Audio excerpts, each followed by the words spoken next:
The child's fingers were going blue. Sierra noticed because she was always noticing things like that. The exact shade of blue that meant frostbite was possible but not yet permanent, the particular way small lungs labored when a shift fever had been running too long without a pack bond to anchor it. She pressed the little girl tighter against her side, tucking the child's bare hands inside her own coat, and faced the border checkpoint commander with the calmest expression she could manufacture on 2 days without sleep, and 1 day without food.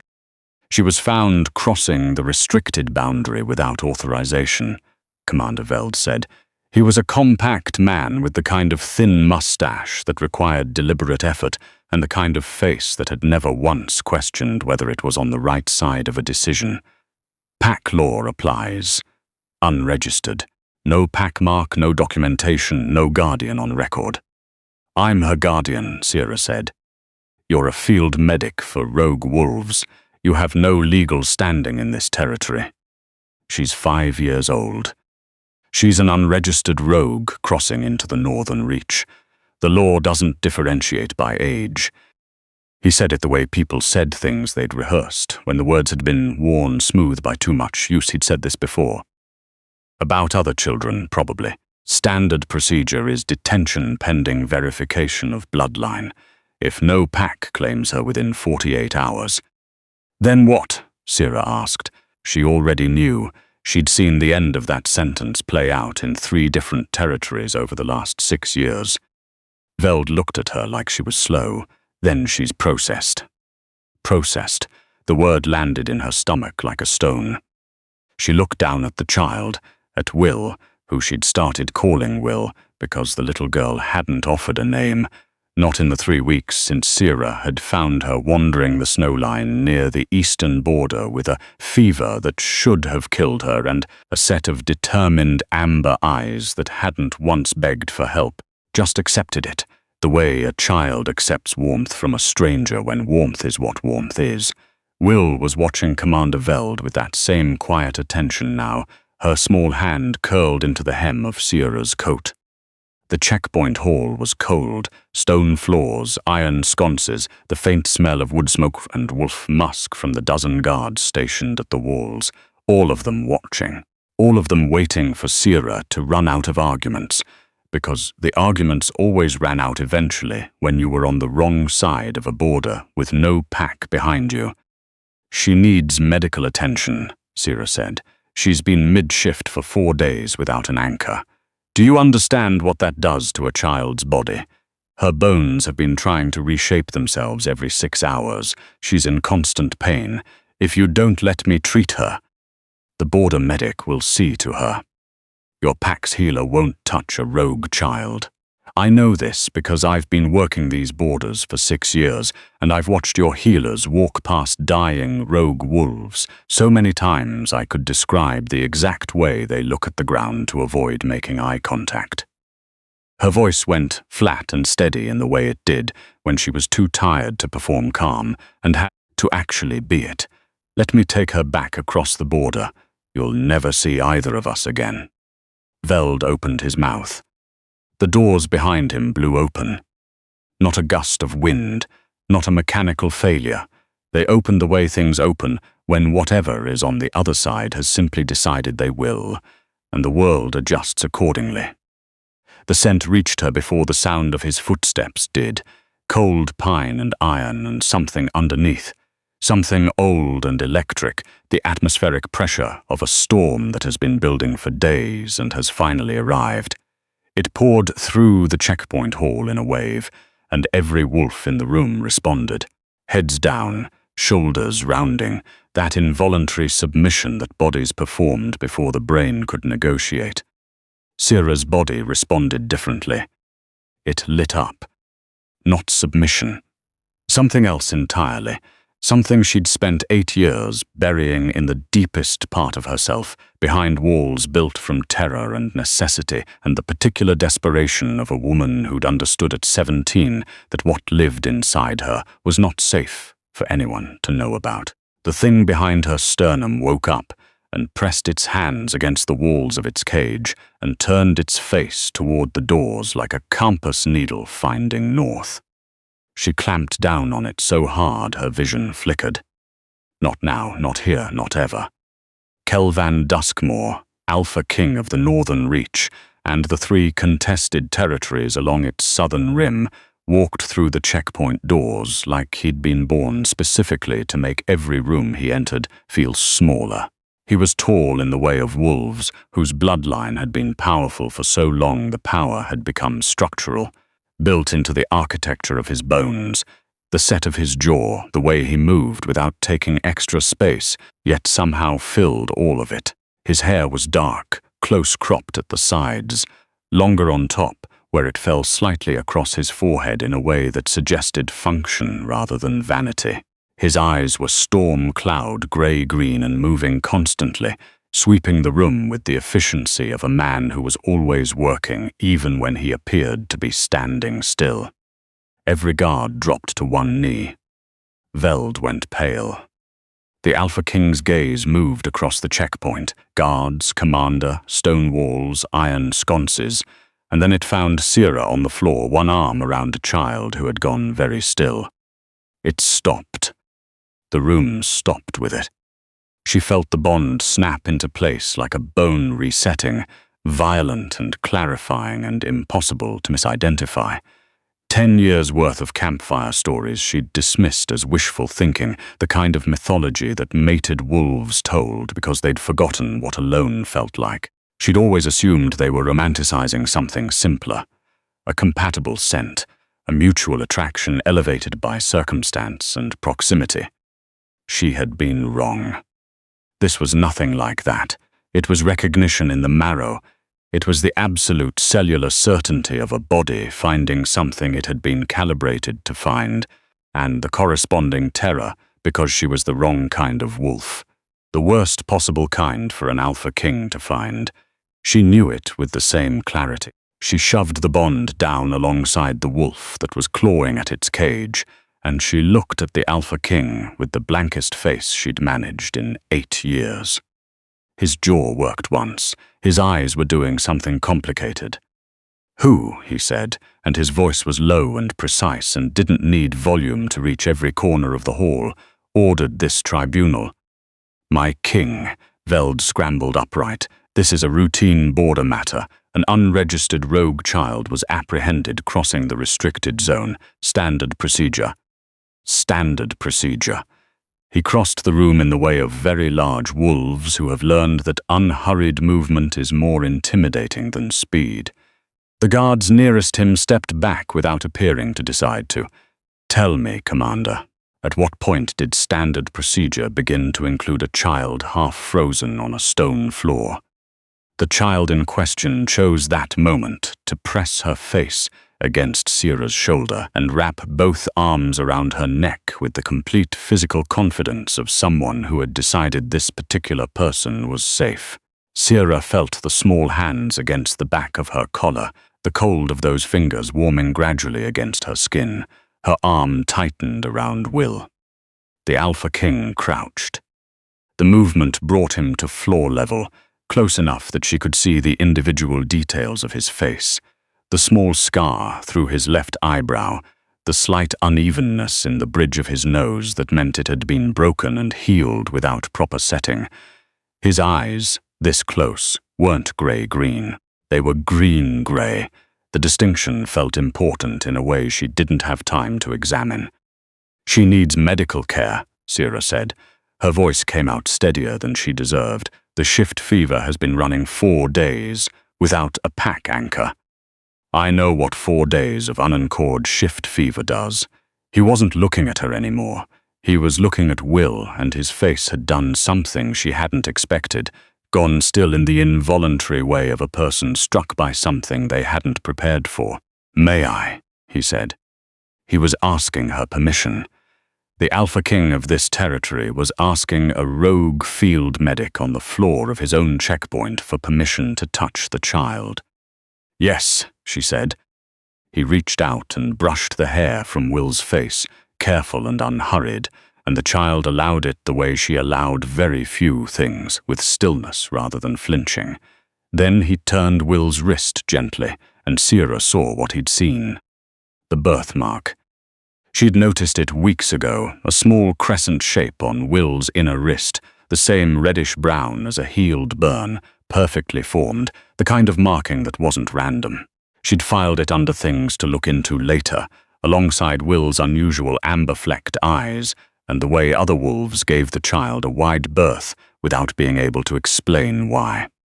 The Alpha King's hand closed very gently around Will's wrist. He stayed there for 3 full seconds, long enough for Sierra to watch something move through his expression that she couldn't name, some vast tectonic event happening in the inch between his controlled face and whatever was actually underneath it. "This is my family's bloodline mark," he said quietly. "It only appears in children of the Duskmore line." The silence in the checkpoint was total. Then he pressed his palm flat against Will's back, and Sierra felt the shift in the child immediately, the rigid tension she'd been carrying for days, the small body effort of holding a shift at bay without anything to anchor it, beginning slowly to release. He was extending his pack bond to her, lending his wolf as a scaffold for hers.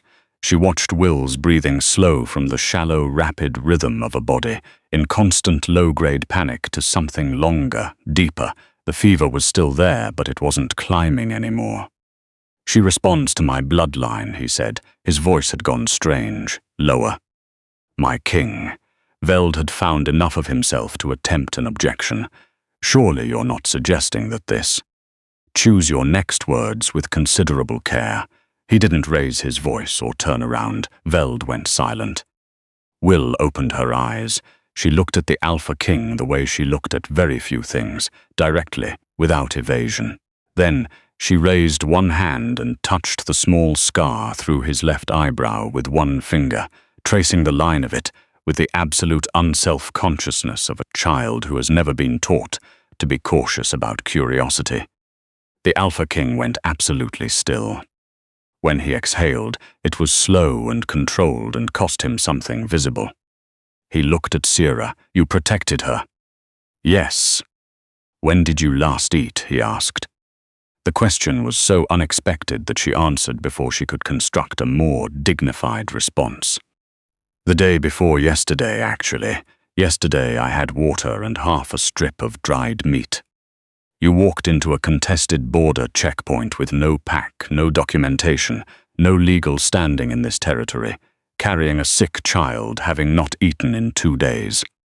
She needed medical care. You are shaking." She was. She'd been ignoring it for the last hour, the fine, uncontrollable tremor that came from 2 days without food, 1 failed attempt at sleep in a snowdrift, and the ongoing effort of keeping her wolf suppressed in the presence of whatever this man's proximity was doing to her internal architecture. Her vision had been going grey at the edges for the last 10 minutes. "I'm managing," she said. He looked at her the way doctors look at X-rays when the fracture is obvious and the patient is claiming they're fine. "What is your name?" he asked. "Sierra." The word came out before she'd decided to say it. Sierra Weld. The Alpha King's hand caught her before she hit the floor. She hadn't realized she was going down until she was stopped. His palm against her arm, solid and warm, heat pouring through her jacket in a way that made her wolf press against its cage again. She'd managed not to let go of Will. The child was still tucked against her side when the darkness arrived. His voice giving a single command to the checkpoint. "Nobody touches either of them. Nobody.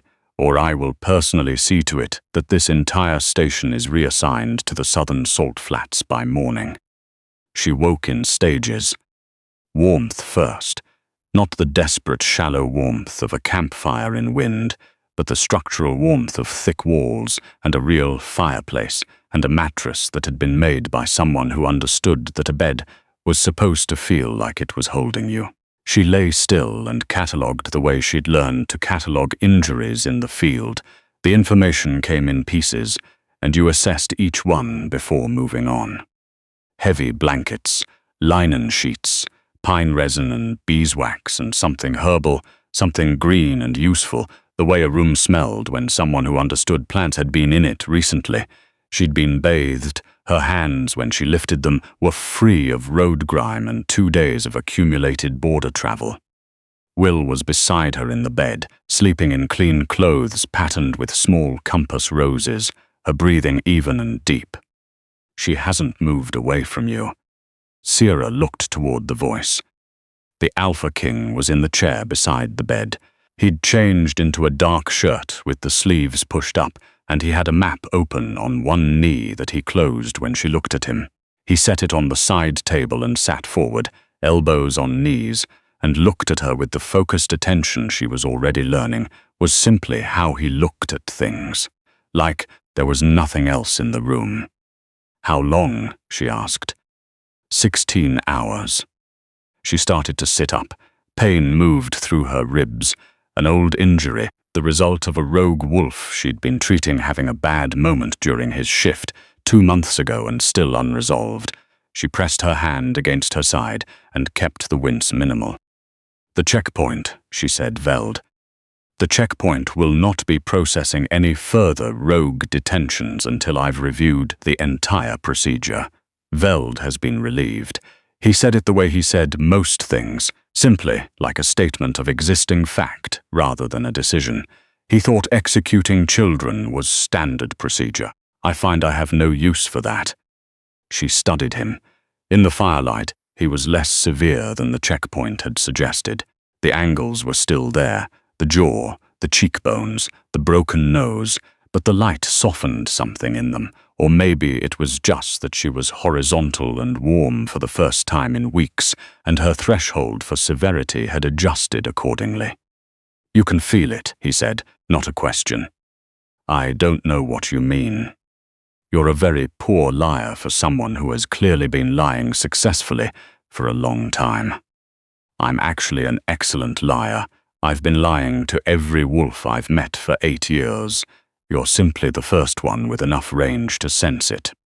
Something shifted in his expression. "Then tell me what you're hiding." "No." He leaned back slightly. The patience in him was something she was still trying to calibrate. It didn't feel like tolerance, like he was simply waiting her out.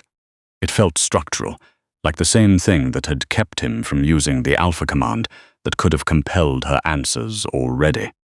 "The child," she said, redirecting. She felt his awareness of the deflection in the slight adjustment of his expression. He let her redirect anyway. "Tell me where you found her," he said.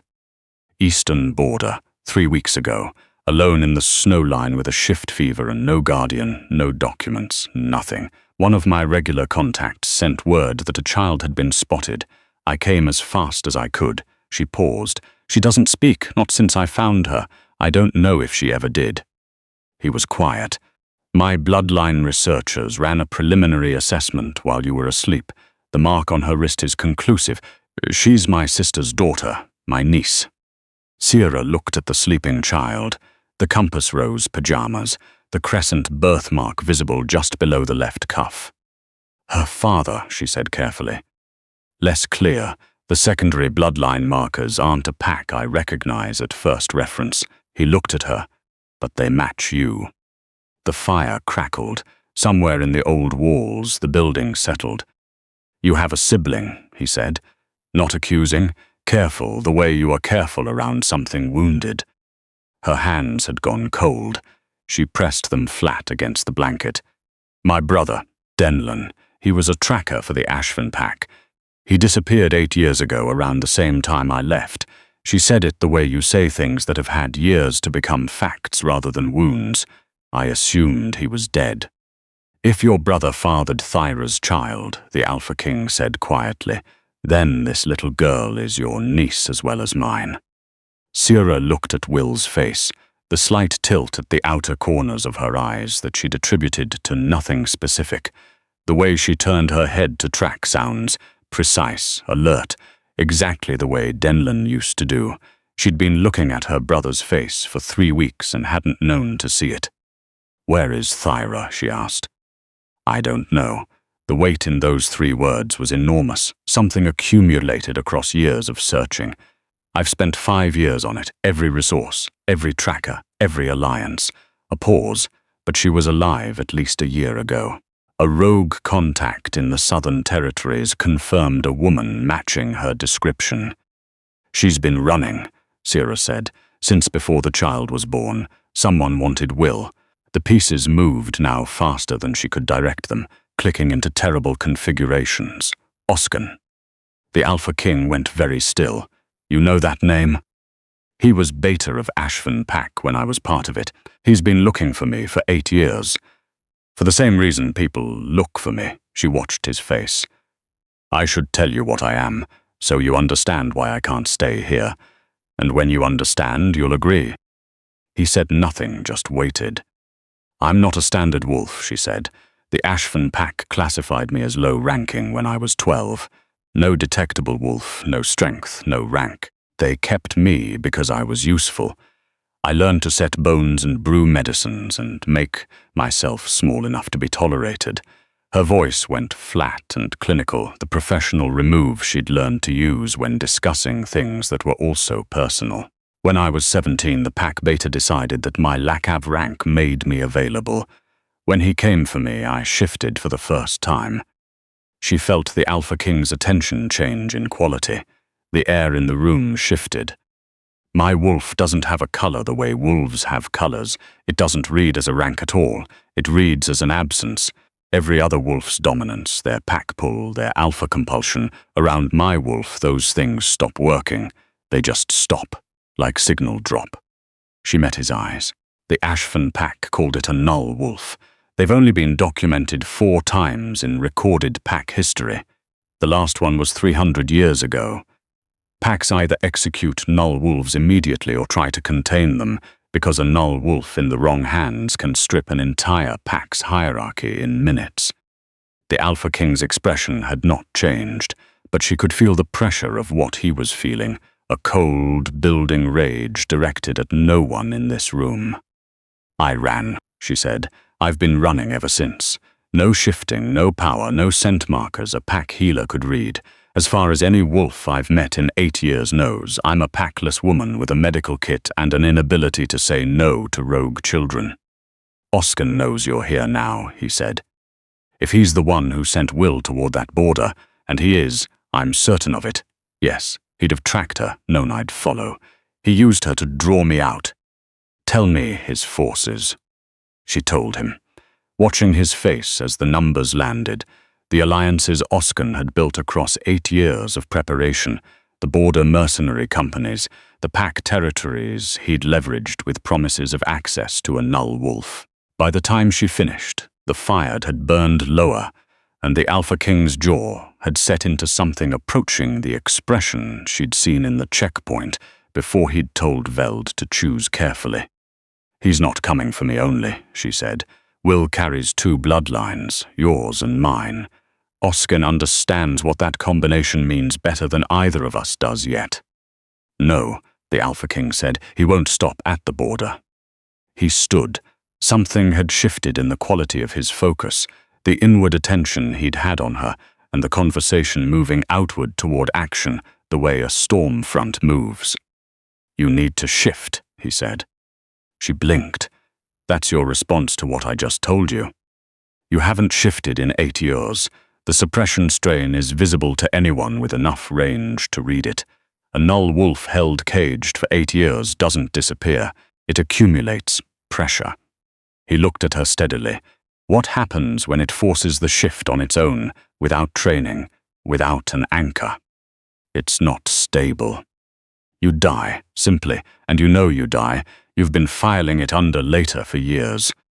She looked at the fire, at Will's sleeping face, at her own hands, trembling in the fine way they always did now in the mornings, the way she'd been pretending not to notice. If I shift in your territory, she said, Oscan will know within hours. Oscan crossed into my territory when he used my niece as bait. That decision was made before this conversation. He came around to her side of the bed and crouched at her level, and she was struck again by the deliberateness of that. the most powerful wolf she'd ever encountered, to take the lowest position in the room. "Let me anchor you. My wolf is old enough and stable enough to hold yours while you find your footing. You won't be alone when it happens." She looked at him, the firelight on his face, the scar through his eyebrow that Will had traced with one careful finger. "Why?" she asked. "Because you walked into a checkpoint with no food, no backup, and no legal standing, and you put yourself between my niece and a man who was going to process her, and you did it before you knew who she was. You did it because she was a child in front of someone with the power to hurt her." He paused. "That tells me something about who you are. I'd like to act accordingly." She stayed, because Will's fever hadn't fully broken, and a child in an unfamiliar place without someone familiar was a disaster waiting to happen. She told herself that was the reason for 3 days, then stopped telling herself anything and just stayed. The Duskmoor estate.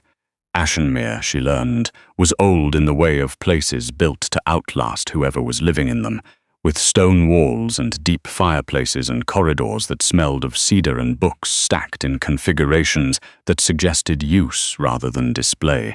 There was a kitchen where the fire was always going, and a woman named Daughter, who moved through it, with the efficiency of someone who had kept a household running through at least 2 succession crises and was not going to be impressed by a rogue field medic turning up at her back door. She set a plate of eggs and bread in front of Sierra on the first morning without being asked, looked her up and down once, and said only, "You look like a stiff wind would make a decision for you. Eat all of it." Sierra ate all of it. Will recovered quickly. By the 3rd day, she was following Sierra through the halls with both hands wrapped around 2 of Sierra's fingers, studying everything she passed with those careful amber eyes. She examined the portraits along the main corridor. She collected small stones from the courtyard with the methodical focus of a child conducting research. She spent 20 minutes investigating a moth that had gotten into the library and was navigating the window with misplaced confidence. She turned that same focused attention on the Alpha King when he appeared in doorways, assessing him with the thoroughness of a child deciding whether something was safe, and then, slowly, incrementally deciding it was. On the 6th day in the kitchen with Daughter, Sierra felt her wolf press hard enough against its walls that her hands went to the counter for balance. Daughter looked at her without surprise. "Go find him," she said. "I've been watching you hold that thing down for a week. It's getting worse." He was already in the clearing behind the east wing when she got there, already shifted. Dark grey, almost black in the shadows of the old pines, with the same storm cloud eyes in wolf form that she'd been looking at for 6 days. He was sitting at the center of the clearing with the same patience he brought to every room he occupied. She was terrified. Not of the pain, she remembered what an 8-year suppressed shift would feel like, and she was ready for it. She was terrified of being seen, of the thing she'd hidden being unhidden, of whatever expression would be on his face after, when he understood what she fully was and what being near her meant. She let go. The shift came out of her like a dam breaking, not gradual, not progressive, just suddenly the cage was gone, and she was on 4 legs with the world rearranged into sharper and more vivid information.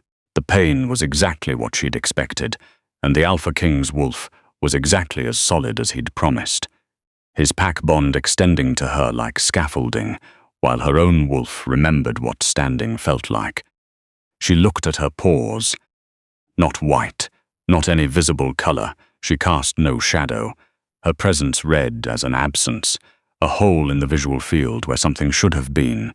Her wolf didn't exist the way other wolves existed. It existed as the space where other things stopped. The Alpha King's wolf circled her once, slow and deliberate, and then stood in front of her and pressed his forehead against hers. The bond completed, not with ceremony, not with declaration, just with the simple physical fact of 2 wolves in a clearing, and the thing that had been building between them for a week becoming the shape of the space they shared rather than a tension inside it. The scouts arrived 4 minutes later. Oscan's forces had crossed the eastern border at first light. 800 wolves, 3 mercenaries companies, and something else. The scouts' voices went careful and young when they described it, something that had been wolves once, before the rituals, and wasn't entirely that anymore. Sierra had seen the aftermath of Oscan's experiments along the border camps for 2 years. She knew exactly what they meant. She shifted back. The Alpha King was already in human form, already issuing orders with the velocity of a man who had been preparing for something like this and had not wasted the preparation. "The rogue camps along the eastern border," she said.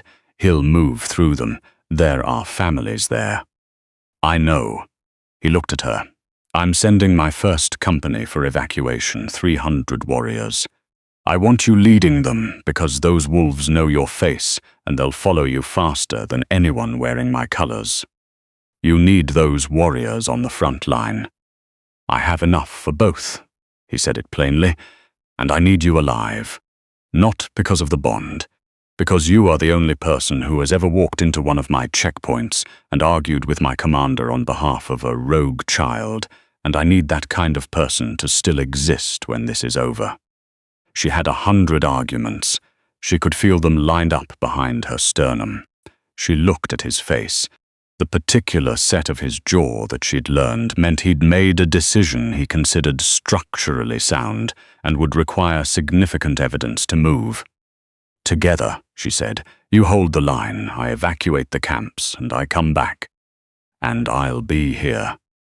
She went. The camps were burning when her company arrived. Not catastrophically, not yet, but Oscan's advance force had made a perimeter push and the outer tents were gone. The rogue wolves had done something she would have considered unlikely. Organized, not as a pack. They had no alpha, no hierarchy, no bond structure. But as a community, the fighters had formed the line. The healers were in the center. The children were in the stone storage building she'd reinforced herself last winter with timber she'd argued a border commander into surrendering.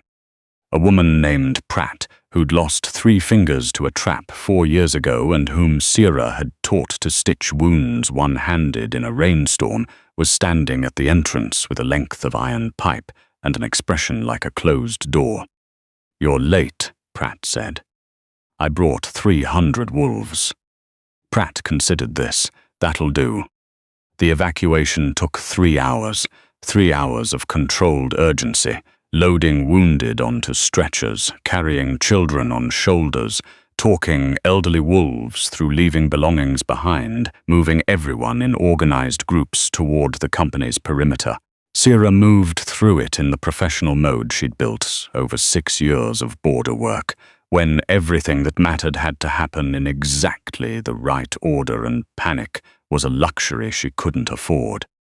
She felt the battle begin through the bond, a distant concussion, the Alpha King's attention shifting from its background awareness of her location into something cold and total. The particular quality of a mind in combat. She felt his certainty, his controlled fury, the way he moved through it like someone solving a problem he was constitutionally built to solve. She doubled her pace. They were clear of the burn line when Oscan's flanking force hit them. He looked worse than she'd expected and exactly as bad as she'd feared. 8 years had done something to him, the ritual work that rogue scouts had described in fragmented reports, the experiments with old pack blood ceremonies meant to give him the dominance markers he'd never naturally had. He was larger, wrongly so, his frame expanded in ways that moved badly. He rode a horse rather than running, and she understood why when she saw his legs, braced with metal supports, stiff and wrong. The rituals had taken something structural in exchange for everything they'd given. His eyes, which had been brown, were now a muddy amber, someone else's color poorly replicated. It didn't fit his face. "Sierra," he said her name the way he'd always said it, like he owned the pronunciation of it. "You've made this very difficult." "Oscan." She stood at the front of her evacuation column, and she did not flinch. "You look like you lost an argument with yourself." Something moved across his face. Not anger, not what she'd expected after 8 years of being hunted. The closest word she had for it was grief, the kind that had curdled past recognition. "The ritual," he said. "It doesn't hold the way I was told. Every month I feel more of the structure failing. Your brother tried to tell me." Denlan said the old ceremonies weren't built for this kind of use. He looked at his own hands, the grey-cast skin, the veins raised and wrong. "I didn't listen." "Where is he?" Her voice came out different than she'd intended. "Where is Denlan?" "West of here. The old Ashfan Warren, the deep tunnels." His eyes moved briefly to Will's face in the group behind her, then back. "Your brother kept the girl from me. He and Thyra went underground when I got close. The tunnels reject anything the ritual has touched." The bitterness in his voice was old. He was right. He was always right about the things I wouldn't hear. His body was failing visibly, the tremor in his hands, the blood appearing at the corner of his mouth when he tried to speak again. "Let us through," she said. "Let us go, find a healer and see if there's something to be done." "There isn't." Simply, "I know there isn't. I'm telling you where they are because Denlan asked me to. Before the last time I saw him, he made me promise that if I found you, I would tell you." His voice was smaller now. "That's the only thing I'm still capable of keeping." He fell from the horse before anyone moved to catch him. She knelt beside him, not out of anything that resembled forgiveness, but out of the bone-deep habit of 6 years of border medicine. A person in pain in front of her was a problem she was wired to address. She put her hand on his chest and felt how badly everything inside was failing. "I'm sorry," he said, and the worst part was that she believed him. She kept her hand there until he stopped breathing, then she stood.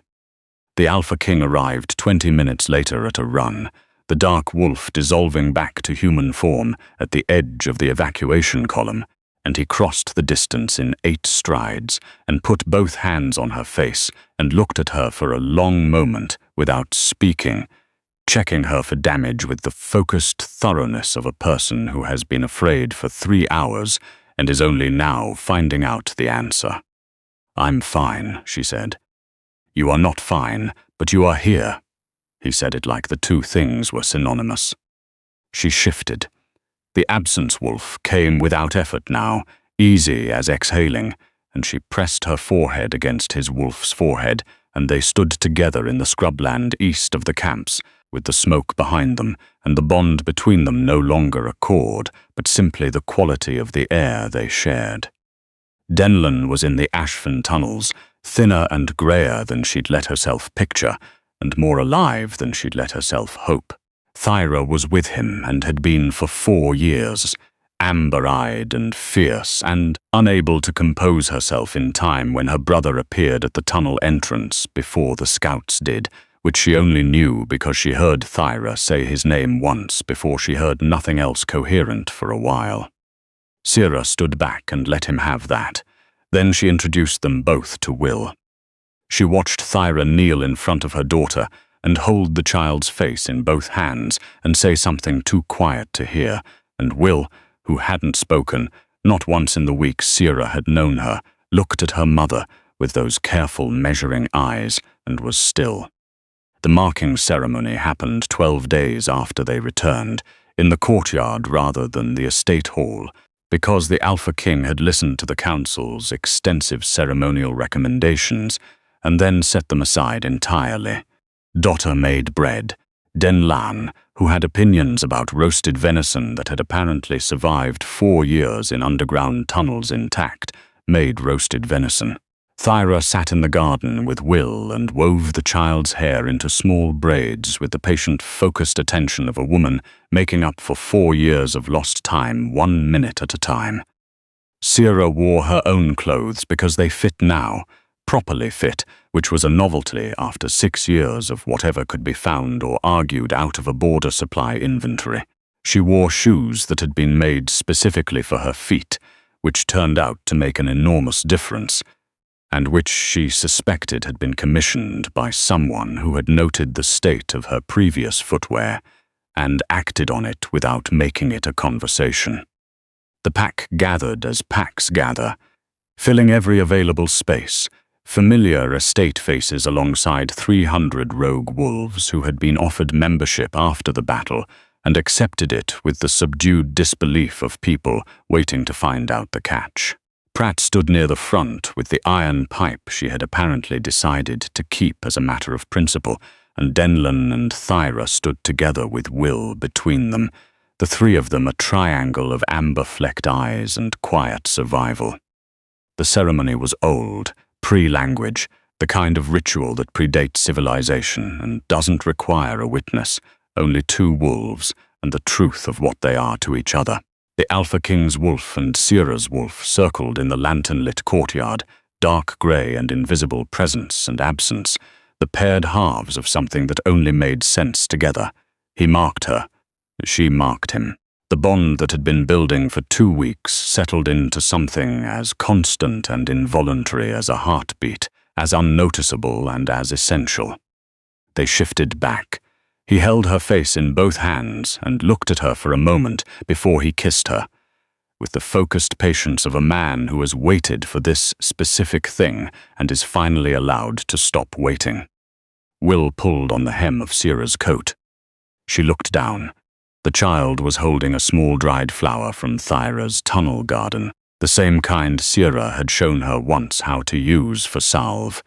She held it up with both hands, offering it the way she offered everything, completely without reservation, without any expectation of getting it back. Sierra picked her up. Will tucked her head under Sierra's chin and wrapped both arms around her neck with the easy certainty of a child who has decided where home is and intends to stay. "Thank you," Sierra said.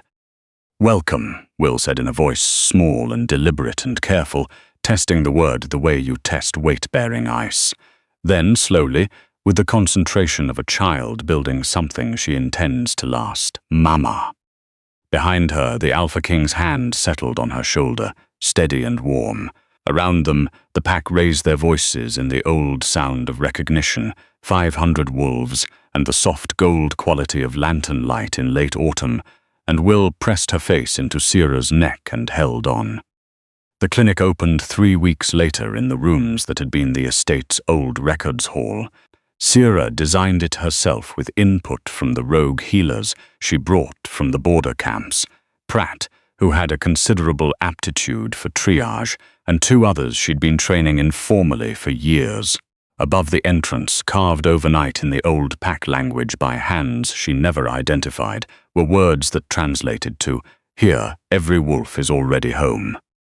On the first morning Sierra arrived before anyone else, she unlocked the door, set out the supplies, put a small vase of flowers from Thyra's tunnel garden on the front desk because Will had picked them for her, and Will's gifts were the kind you displayed.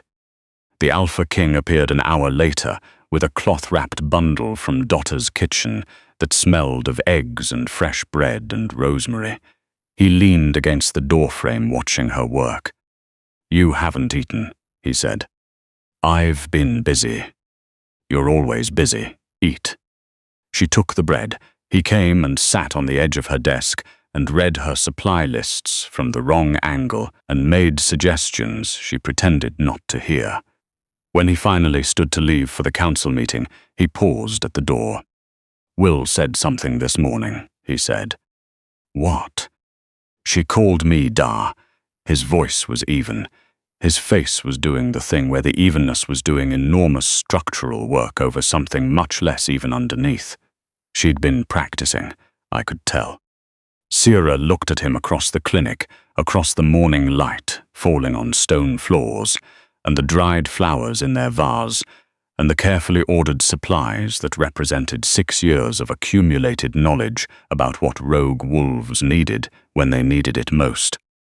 She smiled. He smiled back, full and unguarded, the kind that rearranged the geometry of his face into something that had nothing to do with being a king and everything to do with being a man who had found what he'd been building toward without knowing what to call it. Then he left, because the council was waiting and the territory didn't run itself. Sierra turned back to her inventory. The morning light moved slowly across the stone floor. Outside the window, she could hear Will and Thyra and Denlan at the herb beds. Her brother's voice identifying plants and Will's voice asking the same question twice in a row with the persistence of a child who has recently discovered that her voice works and intends to use it thoroughly. The flowers in the vase leaned toward the window the way growing things do.